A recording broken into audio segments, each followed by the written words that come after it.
जीवन में भय किसने नहीं देखा।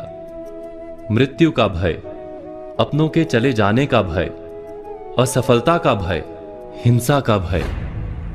हम जानते हैं कि इस भय या डर के कारण हमारी मति मारी जाती है, बुद्धि चकरा जाती है, हम उचित निर्णय नहीं कर पाते और अंत में जिस बात का डर होता है हम स्वयं उसे सच कर देते हैं।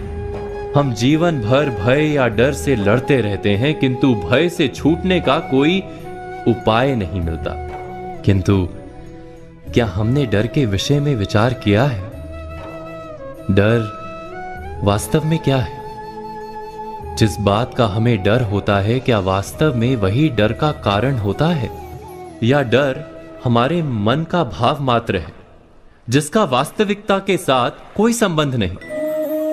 डर सदा ही भविष्य से लगता है, भविष्य में कुछ अनुचित या अघटित ना हो जाए, जीवन का स्वरूप कहीं बिगड़ ना जाए, यही होता है ना डर। और भविष्य तो सदा ही अनजान रहता है, इसलिए हम कभी वास्तव में डर से छूट ही नहीं पाते, कभी निर्भय हो ही नहीं पाते।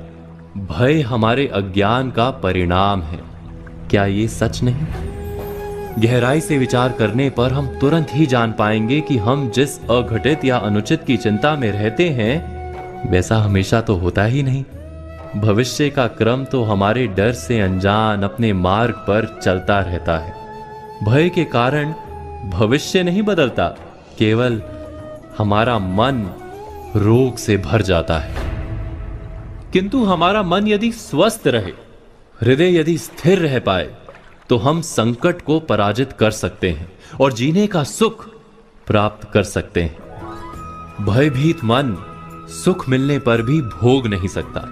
जिस क्षण हमें ज्ञान हो जाता है कि भविष्य पर हमारा अंकुश नहीं किंतु अपने मन पर अवश्य अंकुश है, उसी क्षण हम भय को पराजित करके निर्भय बन सकते हैं। केवल इतना ही ज्ञान आवश्यक है कि भय किसी परिस्थिति का नाम नहीं, हमारी मनस्थिति का नाम है। मन की दृष्टि में परिवर्तन करने से हम निर्भय हो जाते हैं। तो आज की बातों पर विचार कीजिए और आने वाले कल की प्रतीक्षा कीजिए।